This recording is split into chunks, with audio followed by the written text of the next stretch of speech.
동안 잘 지내셨습니까? 다들 또 한국의 소식들을 접하시기도 하시고 또 여기 호치민에 있는 한인 사회의 소식을 접하시면서 여러 가지 또 생각이 드실 거고 또 여러 가지 상태와 또 감정의 혼돈 가운데 있을 수도 있다는 생각이 듭니다. 이런 상황 가운데서 우리가 더 하나님의 은혜를 갈망하고 또 하나님의 그 위로하심이 우리 가운데 있지 않아야 될까라는 생각을 다시 한번 해봅니다. 저번주에 우리가 서로 인사하면서 샬롬이라고 그렇게 인사했는데 이 시간에도 다시 한번 우리 그렇게 인사했으면 좋겠습니다. 옆에 분들 보면서 샬롬이라고 인사하십시다. 시작. 샬롬. 네. 오늘 본문의 말씀은 창세기 32장입니다. 32장 22절에서 30절까지 말씀입니다. 창세기 32장 22절에서 30절까지 말씀. 다시 말씀드리겠습니다. 창세기 32장 22절에서 30절까지 말씀. 제가 말씀을 읽어드리겠습니다.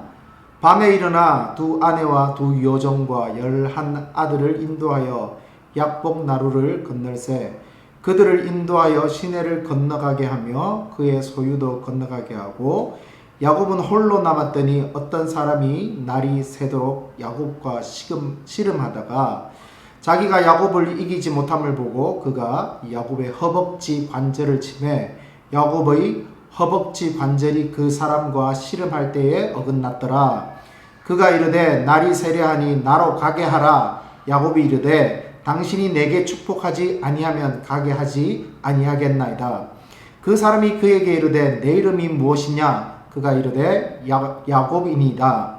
그가 이르되 내 이름을 다시는 야곱이라 부를 것이 아니요 이스라엘이라 부를 것이니 내가 하나님과 및 사람들과 겨루어 이겼음이니라. 야곱이 청하여 이르되 당신의 이름을 알려주소서. 그 사람이 이르되 어찌하여 내 이름을 묻느냐 하고 거기서 야곱에게 축복한지라. 그러므로 야곱이 그 곳 이름을 브니엘이라 하였으니 그가 이르기를 내가 하나님과 대면하여 보았으나 내 생명이 보존되었다 함이더라. 저번 주에 이제 말씀을 우리가 같이 전하면서 이 시국을 우리가 지나가면서 결국은 하나님께서 우리에게 말씀하시고자 하는 것은 하나님의 이름으로 일컫는 백성이 하나님의 백성들이 겸비하여서 하나님 앞에 기도하는 것이 중요하다라는 그런 말씀을 나누었습니다. 이 시국을 지나면서 이 어려운 상황들을 보면서 결국은 우리가 무엇을 해야 될까? 인터넷을 통해서 또 TV를 통해서 우리가 한국 소식을 들을 때에 마음이 우울하고 어떻게 이 상황들을 벗어날 수 있을까? 언제 이 상황들이 다 끝이 날까? 이렇게 우리의 마음이 번민 가운데 또 우울감 가운데 빠져들기도 합니다. 그래서 우리가 정말 우리의 마음에 궁금한 것이 있다면은 하나님 이 상황 가운데서 하나님 우리에게 하시고자 하는 말씀이 무엇입니까? 우리 믿는 예수를 믿는 우리들은 무엇을 해야 됩니까? 라는 질문이 아닌가 그런 생각을 해봅니다. 그런 생각을 해보면서 한 주 동안 말씀을 준비하는 가운데 오늘 이 말씀을 본문으로 잡고 말씀을 나누려고 합니다. 여러분 우리가 잘 알고 있는 한 사람이 있습니다. 그 사람은 야곱이라는 사람입니다. 우리가 잘 알고 있는 또 나라 중에 한 나라가 이스라엘이지 않습니까? 하나님이 선택한 민족 이스라엘. 우리가 오늘 본문을 읽었다시피 본문에서 또 말씀하다시피 야곱의 이름이 변하여서 이스라엘이 됩니다.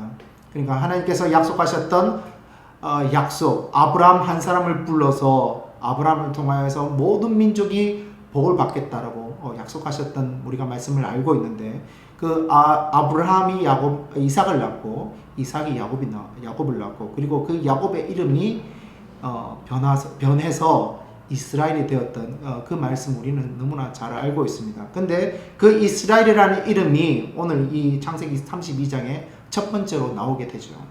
근데 이 이스라엘이라는 이름의 배경을 우리가 다시 한번 좀 살펴볼 필요가 있을 것 같습니다. 아시다시피 야곱의 이름이라는 뜻은 속이는 자, 거짓말하는 자, 속이는 자라는 뜻이죠.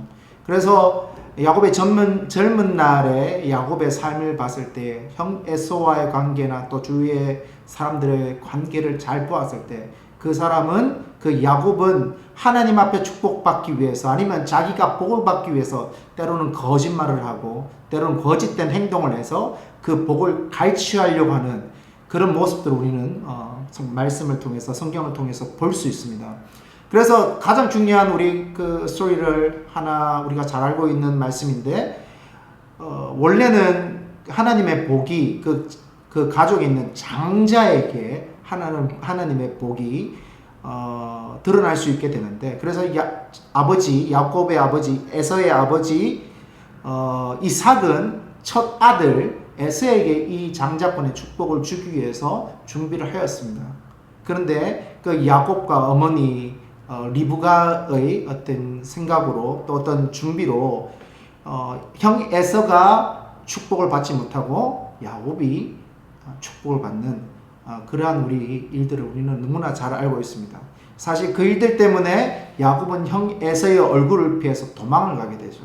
도망을 가서 아주 먼 곳으로 도망을 갑니다. 그래서 그 도망가는 일들 가운데 우리가 또 잘 알다시피 베델이라는 곳을 경험하고 베델에서 사닥다리의 천사가 오르락내리락 하는 그 장면을 경험하면서 야곱은 하나님 앞에 하나의 서원을 하죠. 하나님, 이곳에 아버지의 집에 하나님께서 다시 나를 돌아오게 하신다면 내 소유의 10의 1조를 하나님 앞에 드리겠습니다 라고 얘기하면서 그곳의 이름을 베델이라고 부르게 됩니다. 그러면서 야곱은 알 수 없는 그러한 길로 떠나가죠. 떠나가면서 사실 이제 어머니 리브가가 자기 오라버니 집으로 오빠의 집으로 가라고 말씀했지만 사실은 야곱은 그 길을 떠났을 때 초행길이죠. 초행길. 가봤던 길이 아니라 그렇게 가면 될 거라는 그런 짐작으로 사실은 무작정 떠났던 것입니다.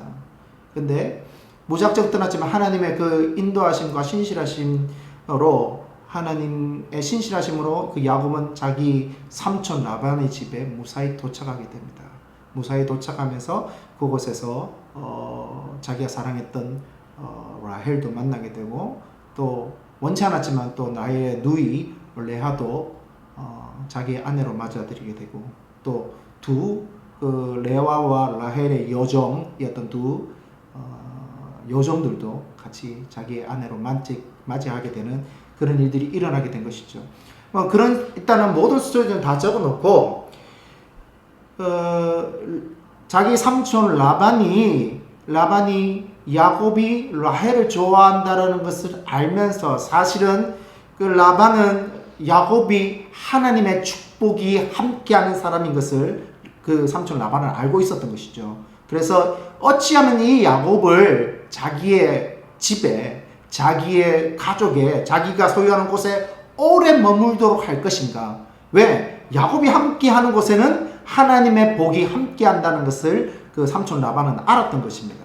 그래서 사실은 첫 번째 이제 그 삼촌 라반과 야곱이 약속하는 것은 라헬을 아내로 주기로 약속을 했어요. 그런데 삼촌 라반이 하나의 잔꾀를 부리죠. 잔꾀를 부린 게 뭐냐면은 이스라엘의 전통 가운데 큰 언니보다 둘째가 먼저 시집가는 경우가 없다라는 그 전통을 이야기하면서 라헬을 먼저 주는 것이 아니라 레아를 먼저 아내로 주게 됩니다.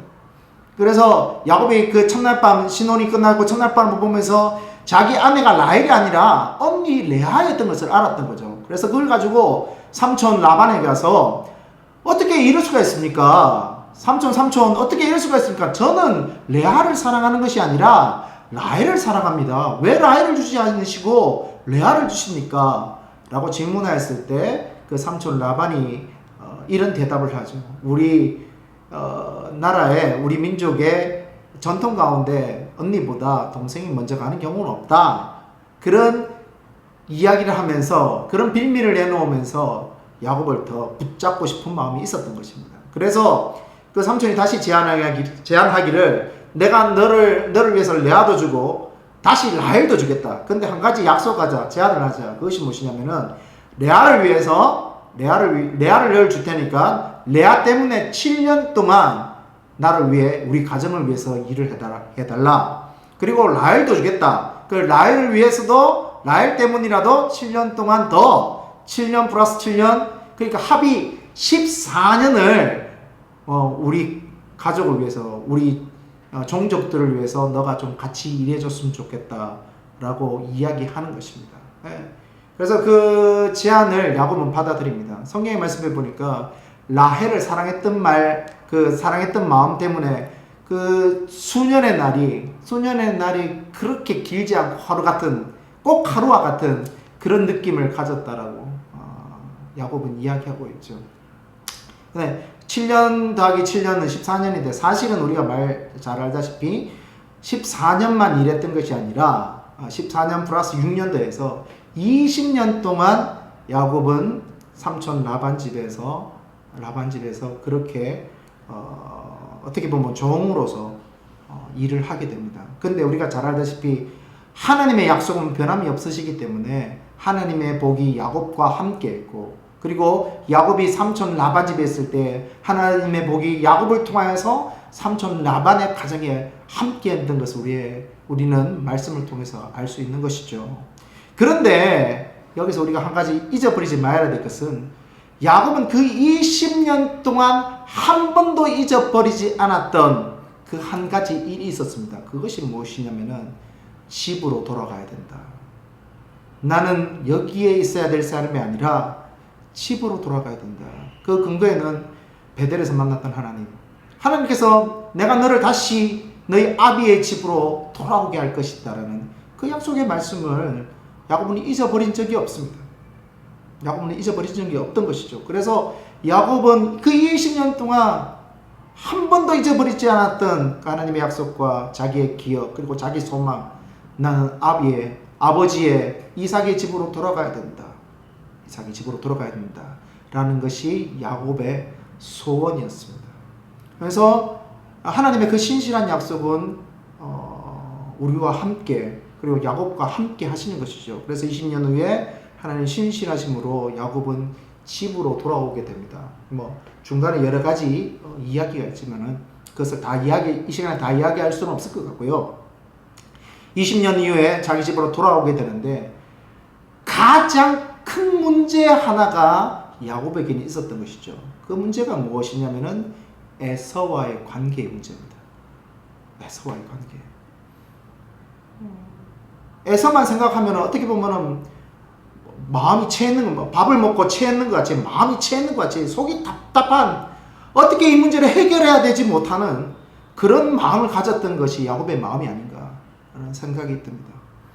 식구들을 다 데리고 와서 그 아버지의 집, 아버지의 그 고향, 자기의 고향이 가까울수록 한 가지가 더 생각나는 것이 있다면 에서와의 관계를 어떻게 풀 것이냐. 그래서 야곱은 여러 가지 생각을 합니다. 재산을 나누기도 하고 재산을 이렇게 먼저 준비해서 먼저 자기 형에게 선물을 주기도 하고 그러한 방법들 여러 가지 방법들을 쓰게 되는 거죠. 근데 그 방법들을 쓰기 이전에 자기 종들을 시켜서 지금 에서는 어떻게 하고 있는가에 대해서 한번 보고 오라고 시키죠. 근데 그 종들이 돌아오면서 보고하는 내용이 참 기가 막힙니다. 에서가 장정들, 그러니까 쉽게 얘기하면 군인들입니다. 군인들 400명을 거느리고 당신을 보려고 오고 있습니다. 이런 보고를 해요. 이런 보고를 듣는 야곱은 이거 어떡하냐. 400명을 데리고 오면은 우리 야곱의 종족, 사실은 야곱은 혼자 도망해서 피했지만은 20년 이후로 돌아올 때는 한 종족을 이루게 됩니다. 한 종족을 이루게 되는데 이 400명, 형이 거느리는 400명이 우리 야곱의 종족 모두를 칠 수 있겠구나. 큰일 났다. 이런 생각을 가지게 되는 것이에요. 그런 생각 가운데 형에게 또 자기의 선물을 전하기도 하고 또 여러 가지 생각을 가지면서 행동을 하죠. 그런데 그 가운데서도 야곱은 자기의 마음이 편치 않았습니다. 자기의 인간의 생각과 자기의 모든 방법을 다 동원해서 준비해봤지만 여전히 자기의 마음, 불안한 마음을 해결할 수 없는 것이에요. 없는 것입니다. 그 가운데서 야곱이 했던 한 행동, 그리고 야곱이 경험했던 한 사건이 무엇이냐면 오늘 본문 말씀 창세기 32장 약복 강가에서 하나님의 사람과 씨름하면서 기도했던 이 사건을 우리가 기억해야 되는 것입니다. 밤새도록 기도합니다. 밤새도록 씨름합니다. 그리고 그 하나님의 사람이 나를 놔줘라, 이제 나를 놔줘라 라고 얘기했을 때 야곱은 나 놓아줄 수 없습니다. 왜 놓아줄 수 없느냐? 당신이 나를 축복하기 이전에는 나는 당신을 놓아줄 수가 없습니다. 밤새도록 그렇게 씨름하면서 기도하고 그 하나님의 사람들과 그렇게 씨름했던 거죠. 그 하나님의 사람이 마지막으로 내 이름이 무엇이냐 라고 얘기하니까 나는 야곱입니다. 즉 나는 속이는 자입니다. 자기의 진실된 모습, 나는 속이는 자입니다. 내 삶의 20년 이전에, 그리고 그 20년 라반 집에도 그렇고 내 삶의 모든 부분을 내가 돌아보았을 때 나는 속이는 자였습니다. 사람을 속이고 때로는 하나님을 속이고, 어떻게 보면 나는 비천한 삶을 살아온 자입니다. 그렇기 때문에 하나님의 사람 당신이 나를 축복하지 않고는 나는 더 이상 살아갈 수가 없습니다. 그래서 이 시간에 내가 내 목숨을 걸고 당신 앞에 기도합니다. 나를 축복해 주십시오. 더 이상 속이는 자로 살아갈 수가 없습니다. 나를 축복해 주십시오. 자기의 인생 존재 자체를 걸고 기도하고 있는 것입니다. 그럴 때 천사 하나님의 사람이 어떻게 합니까? 말하기를 더 이상 너를 야곱이라 부르지 않겠다. 속이는 자로 부르지 않겠다. 다른 사람들은 너를 향하여서 속이는 자라고 얘기할지 모르지만 나는, 즉 하나님의 사람, 즉 하나님이 나는 더 이상 너를 속이는 자로 부르지 않겠다라고 말씀하신 거예요. 나는 너를 축복한다. 그리고 그 환도뼈를 건드리죠. 하나님과 만났다라는. 왜냐하면 하나님은 거룩하신 분이기 때문에 인간과 하나님이 만나면은 인간은 죽습니다. 근데 그러한 부분은 하나님의 거룩함을 드러내시기 위해서 그 환도뼈를 치지만 그렇지만 하나님과 어떻게 보면 대면하면서 하나님의 축복을 경험했던 그 야곱, 대단하지 않습니까? 야곱이 대단한 것이 아니라 그 하나님을 향한 그 갈망이 대단하지 않느냐는 것이죠. 하나님을 향한 그 가슴으로 나오는 그 갈망이 정말 우리가 사모해야 될 갈망이 아닌가. 오늘 저는 그 생각을 해봅니다. 여러분, 우리가 이 시기를 경험하면서 마음이 우울해지기도 하고 어떻게 해야 될지 모르는 이 상황 가운데서 하나님께서 우리에게 원하시는 것이 무엇일까 라고 생각하면서 이 야곱의 스토리가 기억이 났습니다. 여러분, 단순히 우리가 우울함 가운데 있는 것이 아니라 절망 가운데 있는 것이 아니라 하나님 앞에 나갈 필요가 있다고 생각합니다. 하나님 첫 번째로는 나 자신을 위해서, 그리고 나의 가정을 위해서 하나님, 우리에게 하나님 축복하여 주십시오. 이 축복이라는 것은 세상에서 말하는 어떤 축복이 아니라 하나님의 역사, 하나님의 치유와 하나님의 인도하심이 나와 내 가정 가운데 함께 해달라는 그러한 것입니다.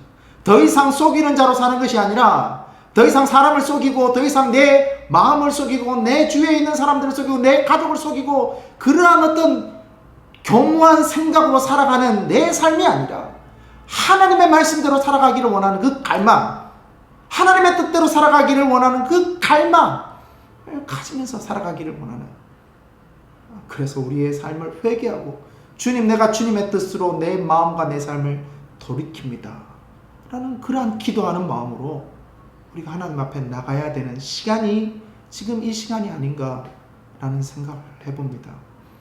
여러분, 우리가 너무나 잘 알지 않습니까? 이 사건 이후에 어떤 일이 일어납니까? 여러분, 우리가 정말 상상도 할 수 없는 일이 일어납니다. 형 에서와 동생 야곱이 야복강 강가 중간에서 서로 눈물을 흘리면서 얼싸안고 위로하고 화해하는 그런 장면이 일어납니다. 여러분, 야곱의 인생에서 이것을 상상이나 할 수 있었겠습니까? 야곱의 능력으로 이러한 일들을 자기의 능력만으로 이러한 일들을 할 수 있었겠습니까? 제 생각으로는 불가능했다고 생각합니다. 그런데 야곱이 자기의 있는 모습 그대로, 속이는 자의 모습 그대로 하나님 앞에 나아가고 하나님 앞에 자기의 모습을 용서해 주시고 치유해 주시고 하나님의 축복이 내 인생 가운데, 우리의 가정 가운데, 내 삶 가운데 함께 해달라고 자기의 진심을 담아서, 자기의 모든 것을 담아서 기도했을 때 하나님의 복, 하나님의 하늘로부터 내려오는 그 복이 야곱과 함께 했다는 것이죠. 그럴 때 결과가 야곱의 인생에 있어서 가장 중요한 숙제, 형과의 에서와의 관계의 문제, 그 문제를 하나님께서 해결하셨다는 겁니다. 야곱의 능력이 아니라, 야곱의 힘이 아니라, 야곱의 생각으로가 아니라 하나님 앞에 나가는 그 야곱의 모습 때문에 하나님께서 야곱의 숙제, 가장 큰 숙제를 푸셨다는 것입니다. 여기에 키가 있습니다. 여러분, 우리가 잘 알다시피 또 한 사람이 있는데 그 한 사람은 한나라는 여인입니다. 한나라는 여인. 한나의 문제는 무엇이었습니까? 애를 가질 수 없다는 것이었습니다. 애를 가질 수 없었어요. 사실은 그때 당시에 이스라엘 여인이 결혼을 하고 애를 가지지 못한다는 것은 단순히 불임의 문제가 아니라 하나님이 그 여자를 버렸다라는, 하나님이 그 여자를 저주했다라는 그런 의미로 이스라엘 사람들은 받아들였어요. 그렇기 때문에 이 한나의 마음은, 어떻게 하나님 나를 버릴 수 있나? 나는 정말 저주받은 여인인가? 그것 때문에 성전에 올라가서 하나님 앞에 씨름하면서, 정말 가슴을 씨름하면서 하나님 앞에 기도하는 그런 장면을 우리가 볼 수 있죠. 그것 때문에 엘리 선지자가 술을 끊어라, 이 정도까지 오해받을 정도로 하나님 앞에 자기의 심정을 토해놓는 그런 기도를 합니다. 근데 참 놀라운 일이, 그 한나가 하나님 앞에 심정을 토해놓으면서 기도할 때에 하나님의 심정과 한나의 심정이 같이 만나버리는 일들이 일어나요. 말씀을 잘 읽어보면 그런 구절들이 있습니다. 하나님의 심정과 한나의 심정이 통해버리는 거죠. 근데 그 기도를 통해서 한나가 단순히 기도했던 건 뭐냐면, 하나님 나를 왜 버리십니까?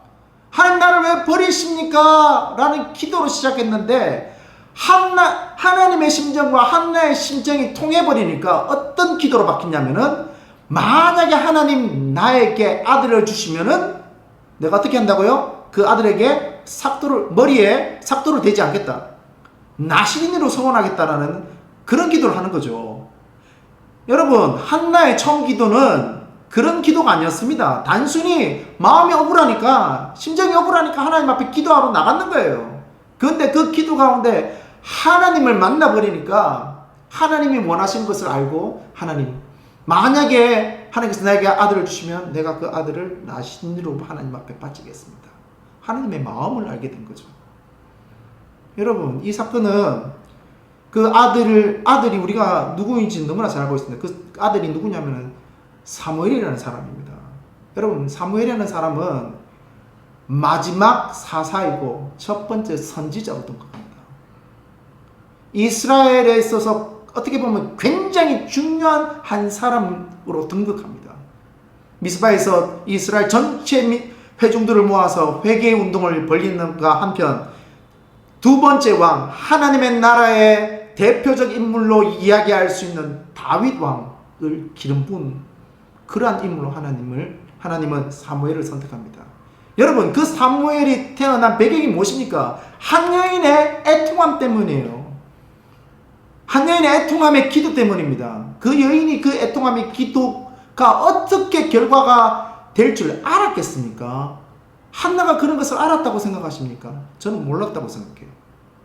그렇지만 자기의 문제를 가지고 하나님 앞에 나갔을 때, 기도했을 때 하나님께서 하나님의 뜻을 한 여인을 통해서 푸셨던 겁니다.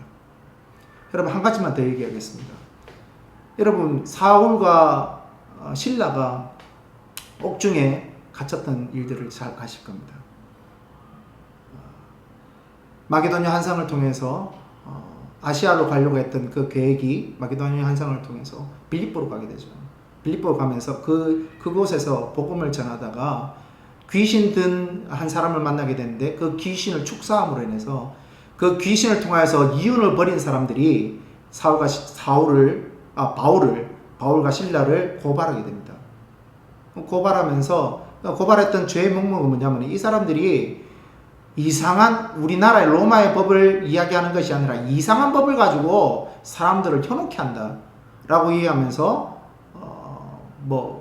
내란 음모죄인가요? 하여튼 그런 어떤 명목을 가지고 고발하게 되죠. 그래서 바울과 신라가 복음을 전하다가, 그리고 하나님의 나라의 놀라운 영광을 드러내다가 감옥에 갇힙니다.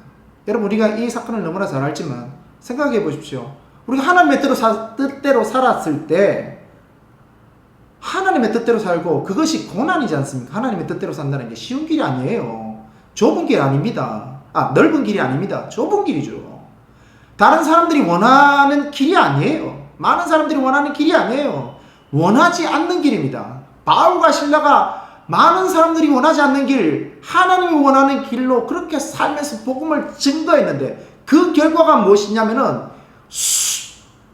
감옥에 갇히고 수많은 매를 맞고 죽을 지경까지 경험하게 되는 그런 것이 결과였습니다.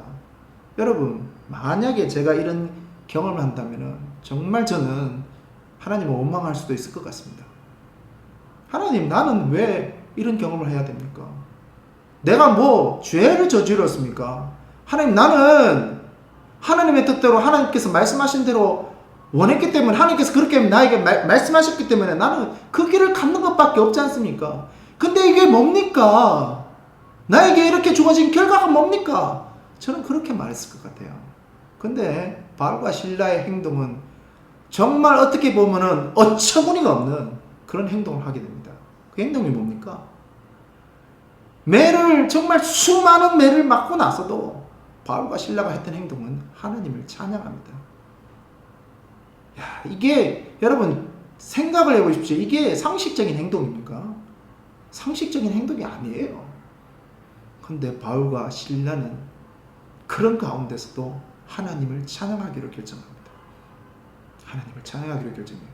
근데 그 찬양 가운데, 기도 가운데, 찬양 가운데 하나님의 역사하심을 우리가 알고 있습니다. 어떤 일들이 일어났습니까? 옥문이 열려버렸어요. 상상이나 했겠습니까? 바울과 신라가 상상이나 했겠습니까? 아니요, 못했어요. 근데 옥문이 열려버렸단 말입니다. 그럼 옥문이 열리고 나서 바울과 신라가, 그 옥문이 열렸으면, 만약에 저 같으면, 와, 하나님이 미라클, 기적으로 옥문을 여셨구나, 자 우리 도망가자 라고 했을 수도 있을 건데, 바울과 신라는 도망가지 않았습니다. 나갔지만은 자기의 집으로 도망가지 않았어요. 어떤 일이 일어났습니까? 간수가 그것을 보면서, 이제 죽었다, 나는 이 죄인들을 제대로 관리하지 못했기 때문에 간수가 죽었다라고 얘기하면서 어떻게 보면 자기를 하려고 하는 그 상황 가운데 바울과 신라가 그에게 다가와서 복음을 전하는 그러한 일들이 일어나지 않습니까? 여러분, 이 사건을 통해서 어떤 일이 일어나는 줄 아세요? 빌립보 교회가 생깁니다. 그 간수의 가정을 통해서 세례를 받고 예수 그리스도를 믿게 되고, 그 빌립보 교회, 그 빌립보 지역의 첫 번째 빌립보 교회가 생겨지는 그런 하나님의 영광과 역사가 일어났던 것이에요. 만약에 바울과 신라가 자기 인생을 탓하면서, 자기의 삶을 탓하면서, 하나님 왜 나에게 이런 일들을 주셨습니까? 나에게 왜 이런 결과를 주셨습니까? 라고 했으면은 어떤 일이 일어났겠습니까? 근데 바울과 신라의 관점은 자기가 매맞았던 것, 자기가 억울함을 당했던 것, 거기에 초점이 있었던 것이 아니라 하나님의 뜻에 초점이 있었던 것이에요. 하나님의 뜻에 초점이 있었기 때문에 그럼에도 불구하고 하나님 앞에 찬양할 수 있었던 것입니다. 그럼에도 불구하고 하나님 앞에 기도할 수 있었던 것이에요. 그래서 하나님의 역사는 하나님의 사람의 기도를 통해서, 하나님 직접 일하실 수도 있지만 하나님의 역사와 방법은 하나님의 사람들의 기도를 통해서 일하시는 것이죠. 여러분, 그러면 우리가 이 시기를 겪으면서 우리가 해야 되는 것이 무엇이겠습니까? 하나님 앞에 기도하는 것입니다. 하나님, 우리는 연약합니다. 일들을 통해서 정말 수많은 사람들이 죽어나가고 있습니다. 또 얼마나 많은 사람들이 죽어야 될지 우리는 알 수 없습니다. 하나님, 소식을 들을 때마다 하루에 몇백 명씩, 한국에서 몇백 명씩 확진자를 보게 되고 또 많은 사람들이 죽어나가는 이 모습들을 보면서 내 가족이 기억이 나고, 사실은 저희 부모님도 지금 대구에 계십니다. 나이가 많으신데 걱정이 많이 돼요, 인간적으로.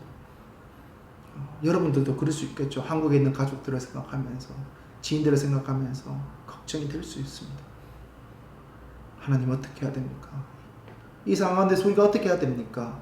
라고 질문하는 것이 우리의 솔직한 심정일 수도 있겠죠. 그런데 오늘 이 말씀을 보면서 단순히 우리가 우울감에 있는 것이 아니라, 단순히 걱정하고 있는 것이 아니라 하늘의 뜻이 하늘에서 이루어진 것처럼 우리의 기도를 통하여서 이 땅에 이루어질 수 있도록 우리가 기도해야 되는 것입니다. 하나님, 은혜 베풀어 주십시오. 우리의 모습을 하나님 앞에 솔직히 인정하면서 회개하고, 주님, 우리를 용서해 주십시오. 하나님, 한국교회를 용서해 주십시오. 하나님, 우리 믿는 자들을 용서해 주십시오. 하나님, 아니 그거 이전에 하나님, 나를 용서해 주십시오. 나를 용서해 주시고 하나님 앞에 우리가 돌아갈 수 있도록 주님 은혜 베풀어 주십시오. 라고 그렇게 기도하는 저와 여러분 되었으면 좋겠습니다. 한 주 동안 우리가 또 이번 주에 모이지 못하지만 여러분 각자의 환경에서, 각자의 가정에서 오늘 예배를 드릴 때 하늘의 성령의 은혜가 함께 하시기를 바라고, 말씀을 듣고 찬양하는 가운데 우리의 심령 안에서 정말 하나님께로 돌아가기를 원하는 그러한 마음이 일어났으면 좋겠습니다. 그러면서 다시 한번 우리가 주님 앞에 기도함으로 이 사건을 풀어나가는, 우리의 생각과 우리의 잔머리로 무엇인가 우리의 걱정으로만 계속 하루하루를 지내는 것이 아니라 우리가 무릎 꿇고 하나님 앞에 기도함으로 하늘의 뜻을 이 땅에 펼쳐나가는 그러한 저와 여러분이 되시기를 주 예수 그리스도 이름으로 축원합니다. 기도하시겠습니다. 하나님 아버지, 감사합니다. 주님, 예전부터 지금까지 우리를 인도하셨고 또 지금 또한 우리를 인도해 가시는 분이 하나님이신 줄 믿습니다. 하나님, 우리의 연약함을 아시고 우리는 상황과 우리의 주변의 환경을 보면서 때로는 번민하고 때로는 주저함에 빠지고 때로는 열등감과 우울감에 빠지는 우리의 모습들을 보게 됩니다. 이 시국을 우리가 경험하면서 주님, 우리의 마음이 불안해하고 우리의 마음이 걱정 가운데 있음을 주님 아십니다. 주님, 우리가 다시 한번 주님 앞에 엎드리고 주님 앞에 기도합니다. 주여, 우리를 불쌍히 보시옵소서. 하나님, 주님, 우리를 긍휼히 보시옵소서. 그래서 하나님, 우리가 믿는 것은 우리가 기도할 때에 하나님 앞에 우리의 심정을 토해 놓을 때에 하나님께서 우리의 기도를 통하여서 이 땅을 회복하는 줄 믿습니다. 하나님, 간절히 간구하오니 우리의 기도 가운데 주님 위로하심과 하나님의 놀라운 역사하심이 이 땅에 펼쳐질 수 있도록 주님 은혜 베풀어 주시옵소서. 그렇게 역사하실 주님을 믿고 예수 그리스도 이름으로 기도합니다.